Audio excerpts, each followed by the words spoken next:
and everything, but they are three different people, different temperament. And that's why this boast, I train up all my children the same way, is a very bad thing to say, because all your children are not the same. And what works for one child may not work for another child. So success with child number one doesn't necessarily mean success with child number two.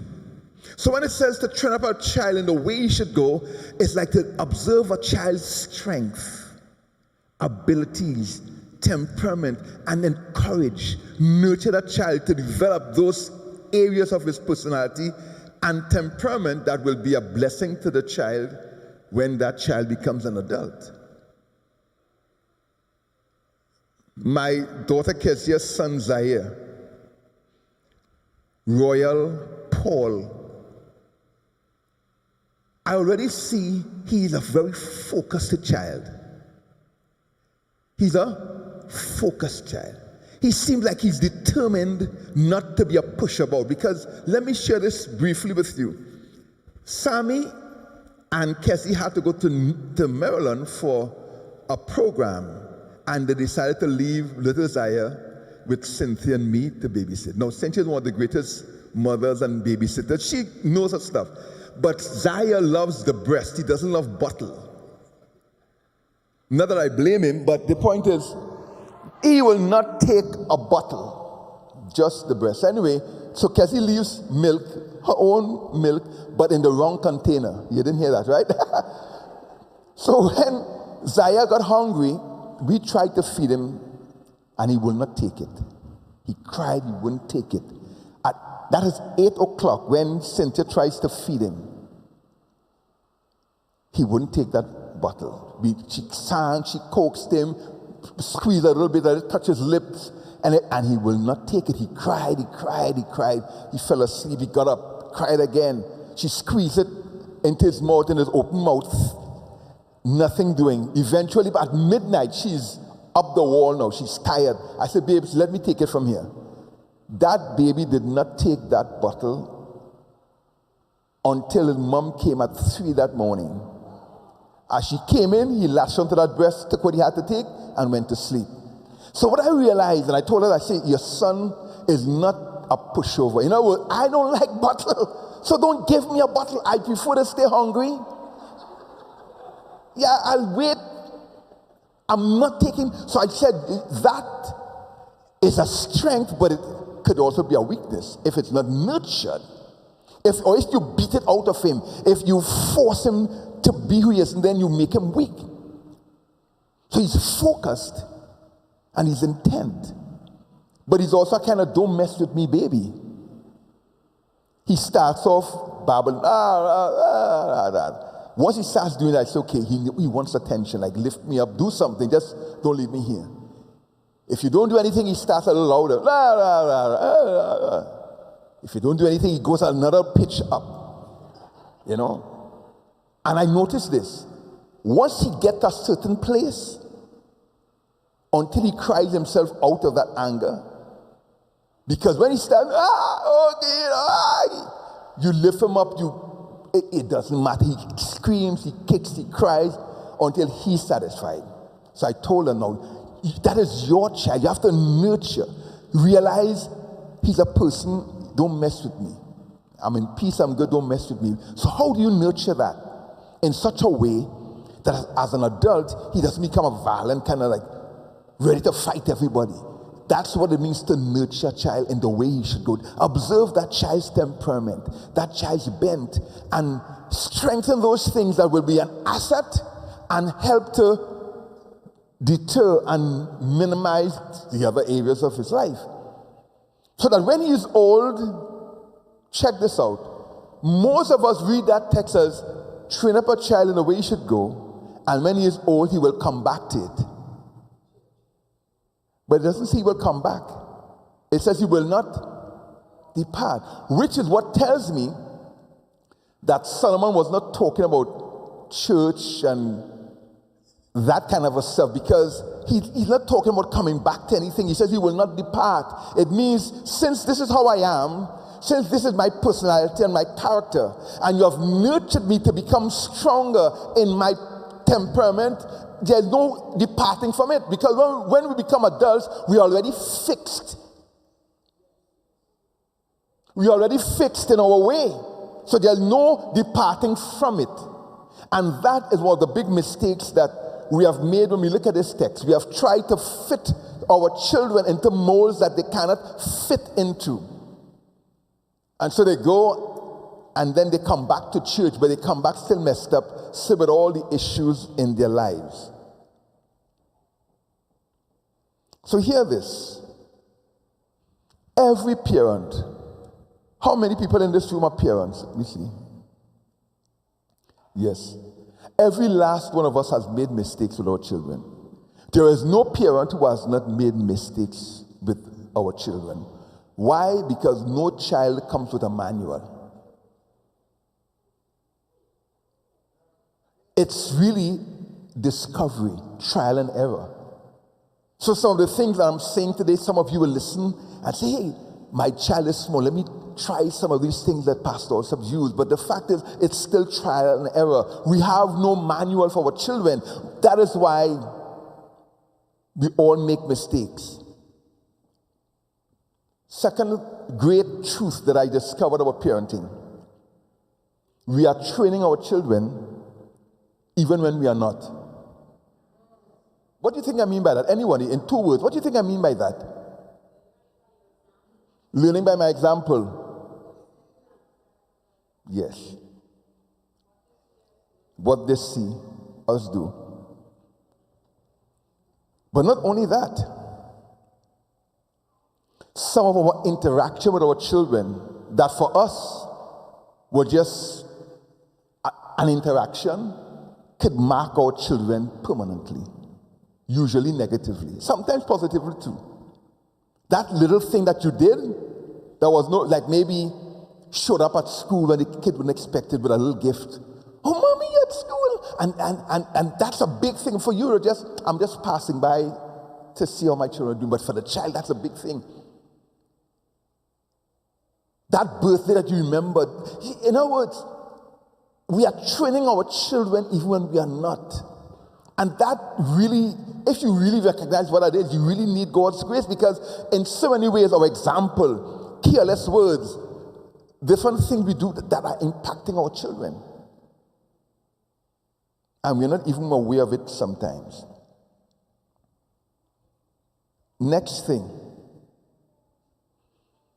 And this one makes me tremble for all of us parents and the parents who have kids now. So the first thing is, every parent makes mistakes. Second thing is, we are training our children even when we are not. The third thing is that we have no way of knowing how a child is going to historialize the experience of us growing up. Let me say it over. We have no way of knowing how a child is going to, by historialize means form memory of a particular experience. That should blow your mind and show why we need grace. Because an experience that marks one child one way marks another child in a different way. For instance, I remember when I was growing up, my brother David and I, at that age, we used to wear the same size clothes, basically, and size shoes. I was always more kind of careful with my stuff, but David would go play football. By the way, this is in the Caribbean. This is not Norway. Zaire, at 4 months, has more shoes and clothes than I have had in my whole life. I'm not talking about that. You remember those days? You're going out shoe, your school shoe, and no shoe for home. You know? You're going out clothes, your church clothes, and your school clothes. Those were the days I'm talking about. So David kicked out his shoe. On Sabbath now, I loved going to church. I loved going to church. I thought if you didn't go to church on a Sabbath, how could it be? You had to go to church, you know. So I'm all ready for church, but David had to do something in church that Sabbath. Of course, they didn't want to go to church with a beat-up shoe. So they said, Inskip, guess what? Let David use your shoe. So of course I'm about 6 years old, 4, 5, 6. I didn't want that. No, this is my shoe. No, well, and they tried to explain to me, David have to do something, and because he's going up the bus, so eventually my dad, wonderful father, he came, he said, son, here what? Look, 5 cents. And he gave me 5 cents so I could stay home and not cry and stuff. No, he meant well. He meant well. But so they left for church, and here am I, for first time in my young life, I'm home, it's a Sabbath, and I have 5 cents. Now, this is not like now, 5 cents back then. Yeah. So, of course, I ran down to Miss Khan's parlor, bought crackers and lollipop, we call them Paradise Plum, And in other words, I had fun. And by the evening, Daddy and they came back, and all was well, but something happened. And my mind, in historializing that experience, didn't receive it in the way like my dad gave me 5 cents because he realized that I'm giving up my shoe. What I got from it is, hey, you could break the Sabbath and nothing's gonna happen. And I believe that experience set the tone for my later teenage years when I was kind of a little zigzag. That's what I mean. You have no idea of knowing how a child will historialize an experience, how it's going to impact a child. That should give us pause. And the next thing is, some of the biggest experiences that impact our children will be those moments that we weren't even aware of.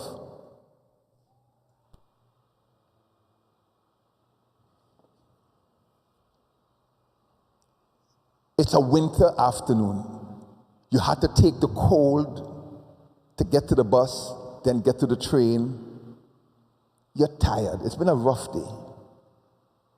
You come home, and all you're thinking about is eat something, sit in front of the TV, maybe watch your favorite show, and go to bed. That's fair enough. It's been a rough week. But little Jenny is so excited that she got an A on her Spanish test because she was not doing too well in Spanish. So you walk in, and she's, Daddy, Mommy, Dad, guess what? I got an A. Oh, Mommy. And you're like, yeah, please, not now.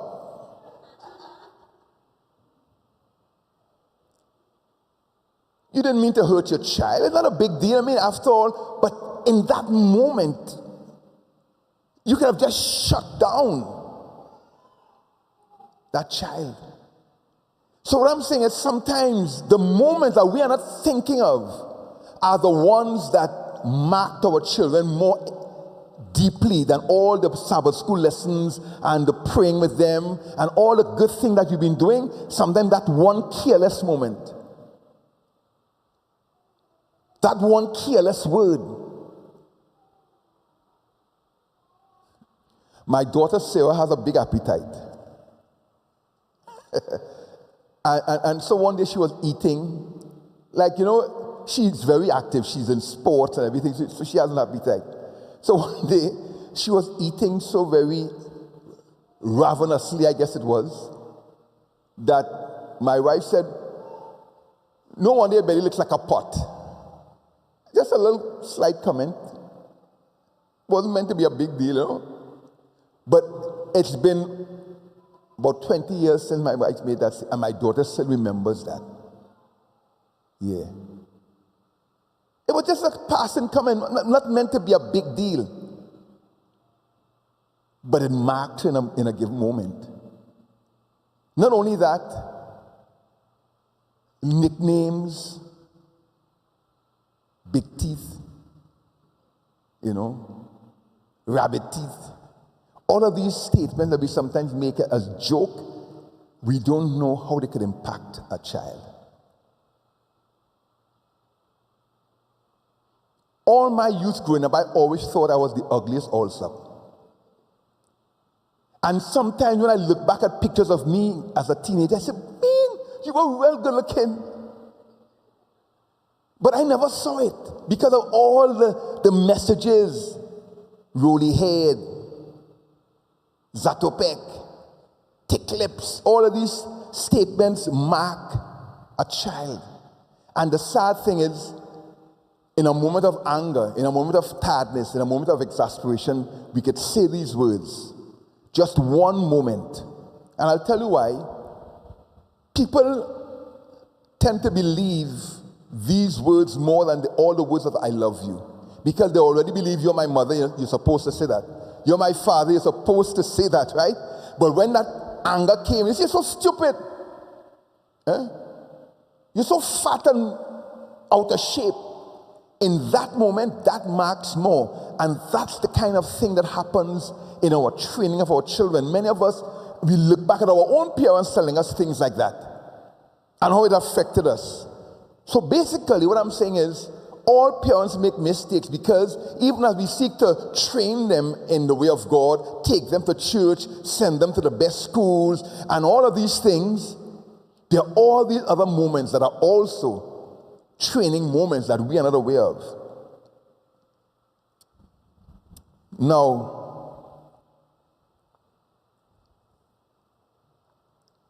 children don't remember us how we were or for who we are, but for how they experienced us.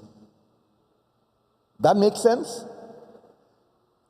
As a parent, that thing shook me up even as I talk to my children now as adults, and they showed me things that they experienced, and I'm thinking in my mind, that wasn't what I had in mind, that wasn't what I was trying to do. But children don't remember us for who we were, how we are, but for how they experienced us. Which is why you hear children say things like, I know I was never mama's favorite.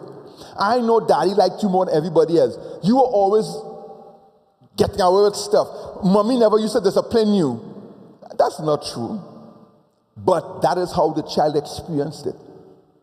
My brother got away with murder, and they were always picking on me. I was the one who had to do all the hard work. That's not true, but that's how they experienced it.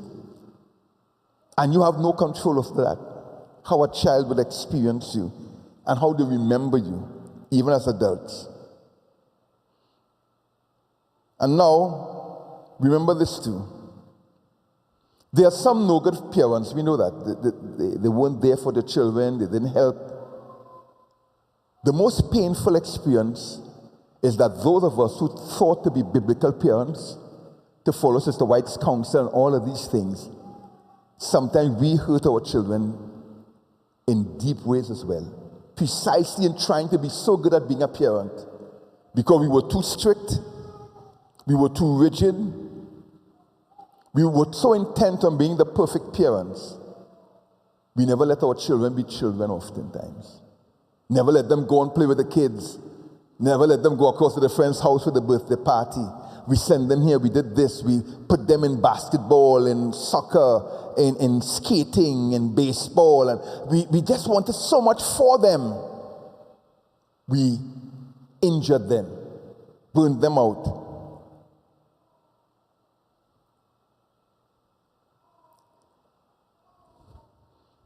And as you look at your own children, you wonder, why aren't they doing better in life?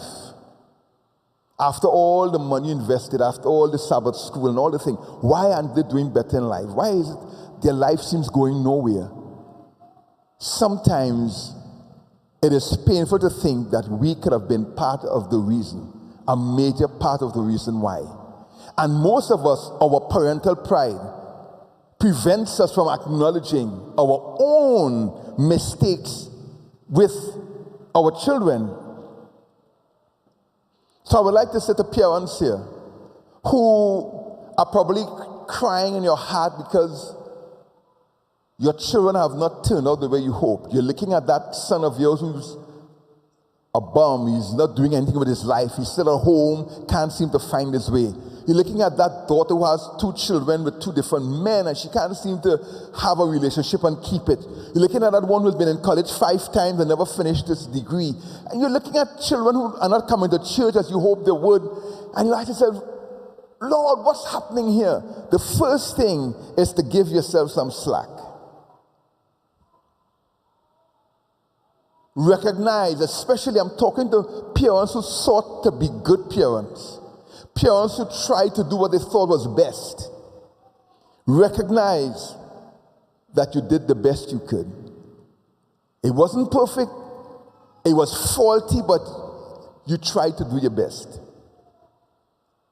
Sometimes your children will not do that for you, and you have to do it for yourself. I remember one day Stephen took me for my birthday. He said, Dad, he took me for horseback riding for my birthday. While we were going to the place where we would get the horses, he looked at me and said, Dad, what kind of parent do you think you were?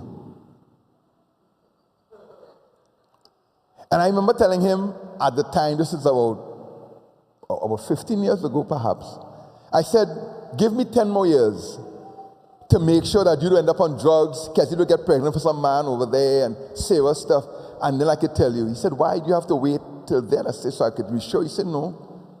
You have to wait until then because we have our own minds.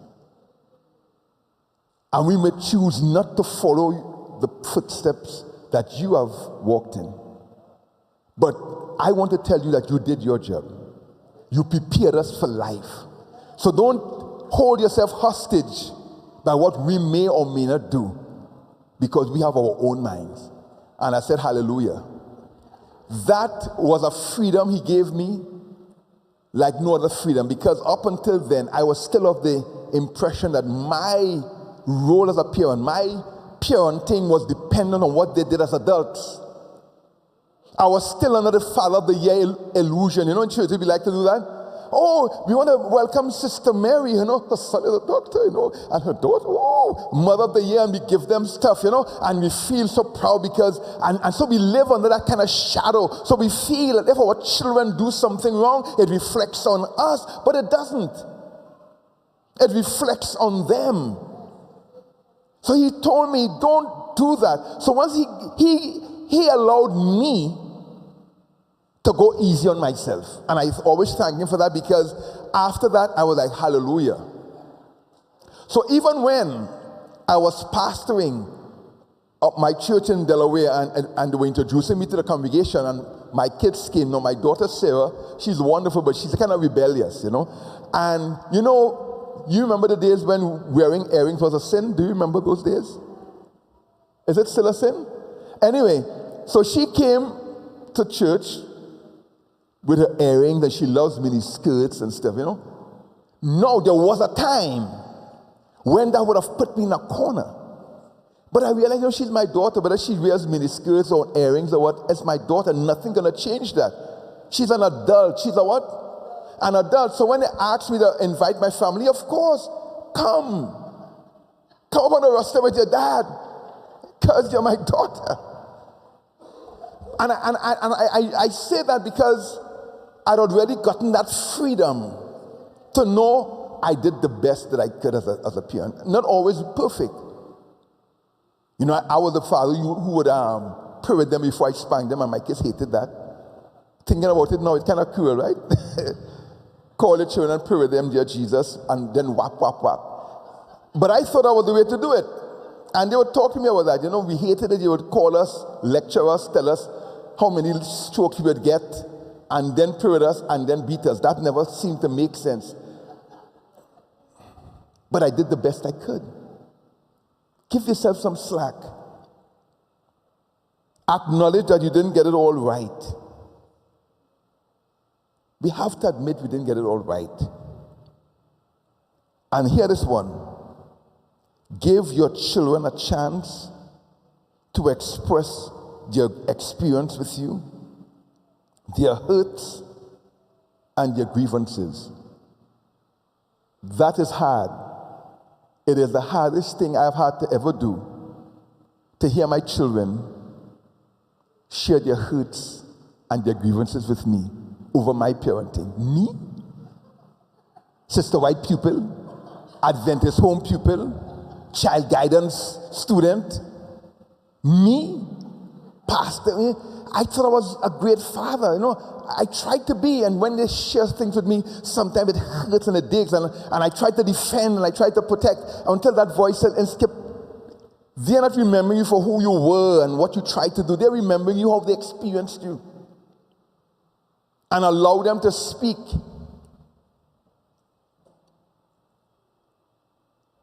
Apologize.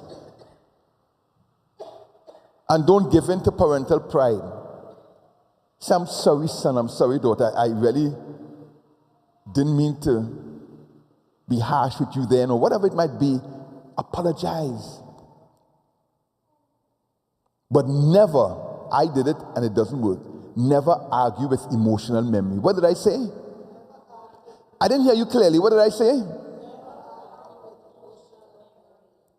You see, emotional memory is stronger than cognitive memory. What does that mean? If we have an interaction, big fight, and I'm hurt by what you did, my emotions begin to take that experience and color it by how I feel.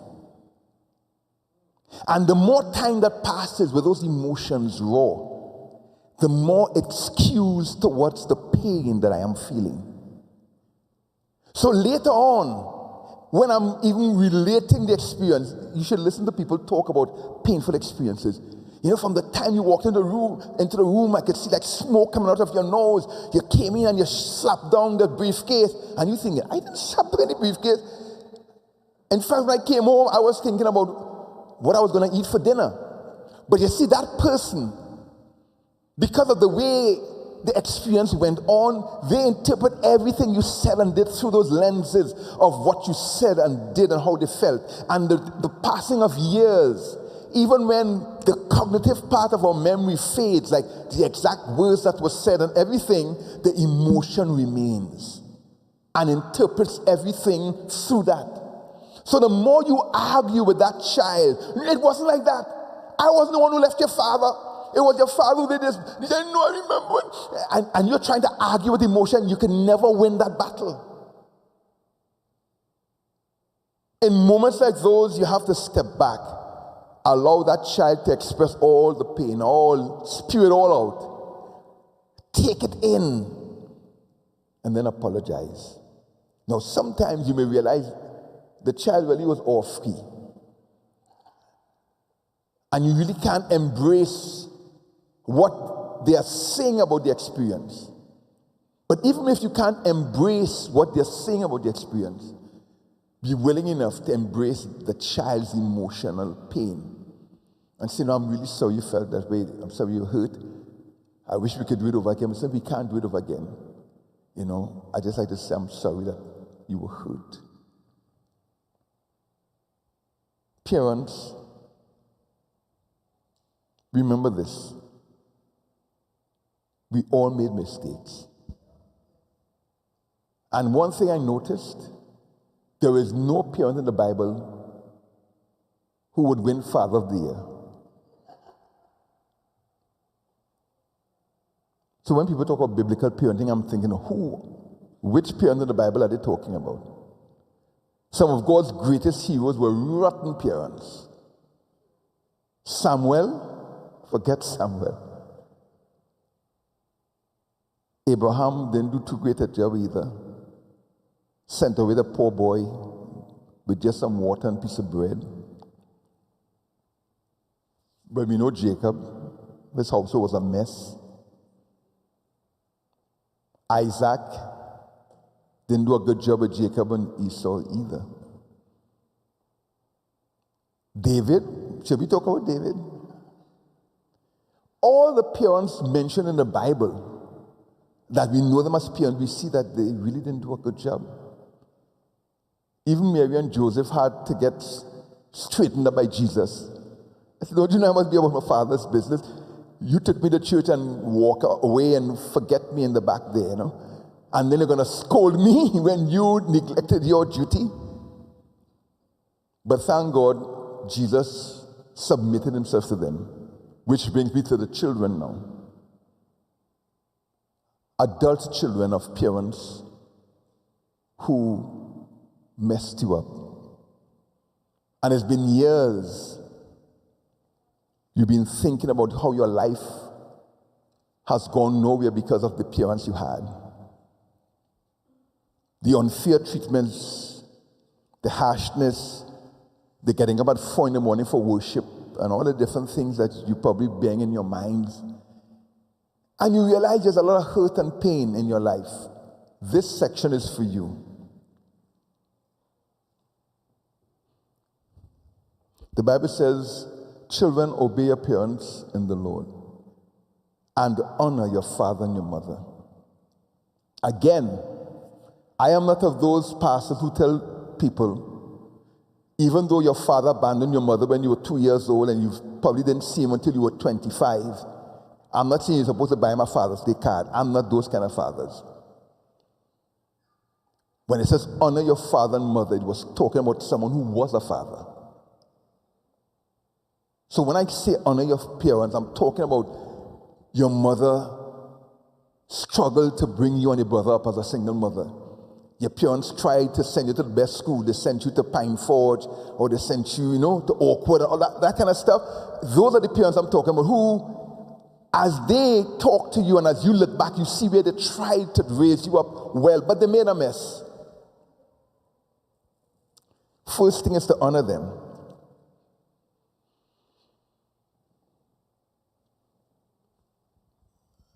Acknowledge that they did what they could. They read Proverbs 22:6 and said, train up a child, and they really wanted to train you up. They were too strict and all of that, but give them some slack. And remember this, every parent wants 3 things for their children. Every parent who really takes their responsibility to heart wants 3 things for their children: that they be saved, that they be safe, and that they be successful. And if you look back on your own training of your children, you realize you were nervous because you were afraid if they were in the apartment alone. Are they safe? You brought them to church and you wanted them to take Bible studies and you put them in Pathfinders. Why? You wanted them to be saved. And you send them to private school, you send them to Adventist school, you send them to the best schools. Why? Because you wanted them to be successful. That's why you put them in football and in hockey, and you send them to learn to sew and to bake and to cook and to sing and to play the piano and to dance and to be an astronaut. All of that because you wanted them to be successful. Now children, adult children, as you look back at your parents, look at all those times when they went to your baseball practice. Think about all those times when they bought you the best clothes, they sent you to school. Think about all they did and recognize this. You know what? My parents wanted me to be saved. That's why they dragged me to church and then leave me home alone on a Friday night on a Sabbath while they went to church. They wanted me to be safe, and that is why they didn't let me go to that party. They didn't let me go to that sleepover.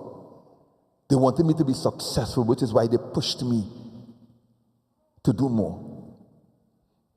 Second thing, adult children of parents who messed you up. Did you know that children get the parents they deserve? Children get the parents they deserve. Think about that.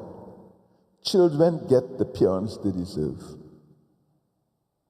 Meaning, you may compare the way mommy treated Angela to how she treated you. In your mind, Angela was mommy's favorite, and mommy didn't like you. But if you're willing to take a moment and look back, you might realize that Angela came home straight from school. Angela kept her room clean. Angela did the chores that was requested. Angela didn't have 3 boyfriends.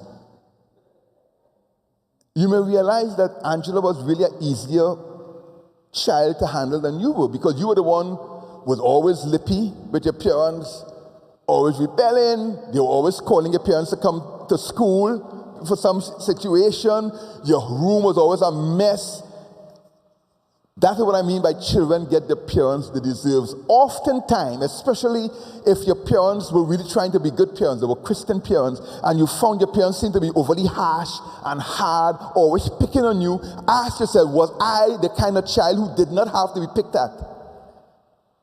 Now, if you're willing to be honest, you may realize the reason why your parents seem to be so hard on you and harsh on you was definitely that rebellious strain in you. The reason why they always kept at you because you were lazy or you never did what they told you. And you may realize that I got the parent I deserved. No, that is hard. The prideful, selfish human heart is not willing to receive that. It's easier to blame others than to accept where we were wrong. Thirdly, children choose the parents that they want. So if children get the parents they deserve, children choose the parents that they want. Again, have you ever known a child whose father was absent, maybe popped in here and there, and when they talk about their parents, you know the father, right? And you say, I wonder who they're talking about. Oh, my father, he was a wonderful, I would go by my dad and we'd have such a wonderful time. My father loved me. And you're thinking, but how could he love you? And he was never present. You understand? In other words, that child is choosing, you listen to me? That child is choosing the parent that he wants. In other words, you could choose to see your parents through the eyes of a dragon, or you could choose to see them as angels. That's in your hand and mine. We get the parents we choose. We can interpret their behavior and their actions through eyes of anger or through eyes of forgiveness and love. And I noticed something.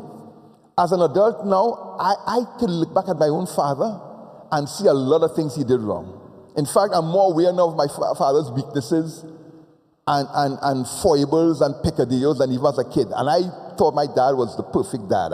Growing up, I thought he was the greatest person. But you know something? As I grow older and I understand who he was more, I've grown to love him even more. Even while conscious of the mistakes that he made in life. And to see his actions through the eyes of lessons to learn. In other words, I have chosen the father I want. On the other hand, it wasn't that easy with my mom. I didn't choose that for my mother. I was a dutiful son. I loved my mom. But that warmth and that excitement I felt with where my dad was concerned, I didn't feel it with my mom. And I couldn't understand why. I'm being very vulnerable here to show you why, as children, we have to be willing to choose our parents through the eyes of forgiveness and hope and who they really sought to be. And I couldn't fully understand why. And as I've been studying and learning about humanity, I realized why. When my mom and my dad separated, I was 6 years old. I was so close to my mom. I would sit by her feet when she was sewing, and she would send me to make her coffee and stuff. I idolized my mom. And when she left, it tore something in me. Something that made me sort of to protect myself in a way that I wasn't conscious of. So I often tell people, I found my mother when she died. Because when she died, I was supposed to write her eulogy. And as I began to write her eulogy, the memories that somehow was blocked began to flow. And I began to see her for who she really was and understand her more and more. And I remember when I went to the funeral home, just before the service, she was there decked off in her pink, in her casket. And I was alone with her in the parlor waiting for the service.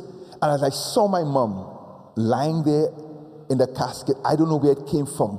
A tsunami of emotions washed over me, and I just bawled my heart out right there for 15 minutes. Just me and my mom in that room. So I say I found my mother when she died. My memories that were locked away were unleashed. Why do I share this? Because we choose the parents that we want. So even as you remember the hurt and the pain, reflect and choose the parents you want. And consult with others too. Your siblings and others. And don't listen to your emotion, listen to them. So if you remembered an experience like this, and your brother or sister was right there, and they're explaining it to you in one way, listen to them, not to your own emotions. Are you with me? In other words, you already know mommy was unfair to me that day when she came in there and she told me I couldn't go out with my friends and blah, blah, blah. You know this. This is what you've had in your heart for 15, 20 years, and it's been boiling and eating you. So now you're talking to your sister and your brother who were also there, who also didn't get to go. And they were saying, you know, mommy really tried to let us go, but remember we were supposed to clean the room and we didn't do it. And she did tell us, if you didn't clean the room, you're going to have to stay home and do it, etc. And no, it wasn't that. And they said, no, listen to them. Why? Because emotional memory is unreliable. Because it skews towards the hurt and the pain rather than the objective fact. So listen to others. And finally, if the hurt is so deep,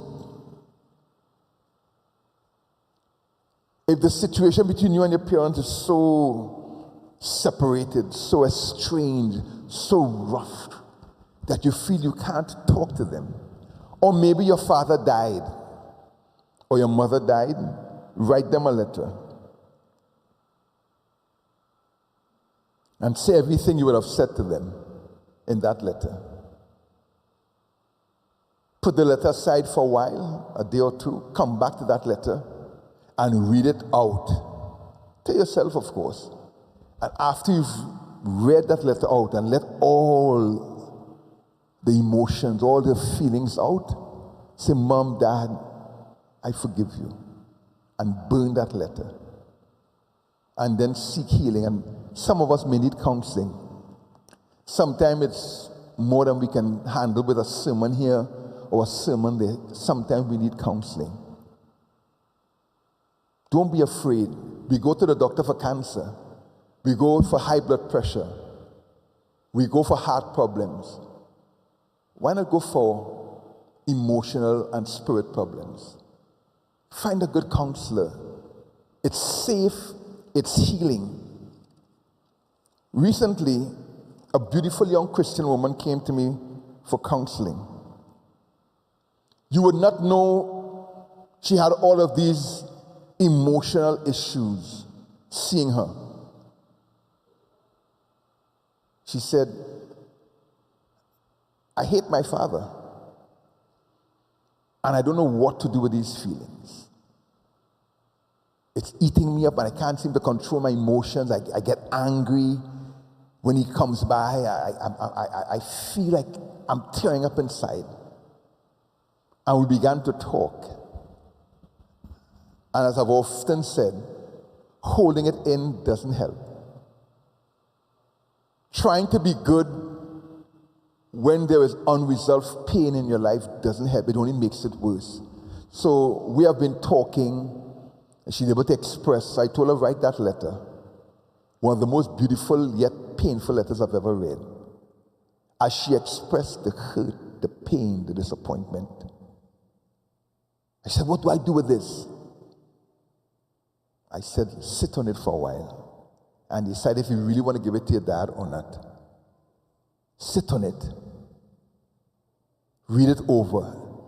And truly find yourself expressing those emotions and then decide whether you would burn it or confront your dad with it. But I've noticed since we've begun working together,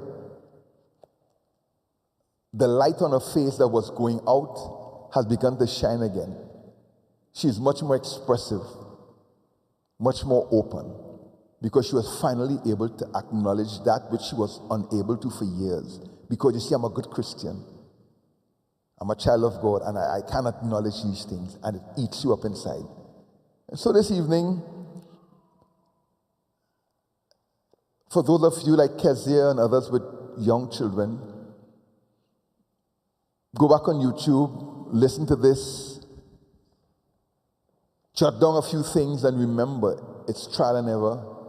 See God's wisdom, and remember, be careful. Every moment is a teaching moment with your child. For those of us who can look back at those pain, again, jot down some of the principles I mentioned here and practice them. And recognize we don't have to live in the shadow of our childhood. We can be set free, not by ignoring it, but by facing it, acknowledging it, and then dealing with it. Once we do that, we would finally be set free to be the adults that our parents, in their misguided zeal, wanted us to be: safe, saved, and successful.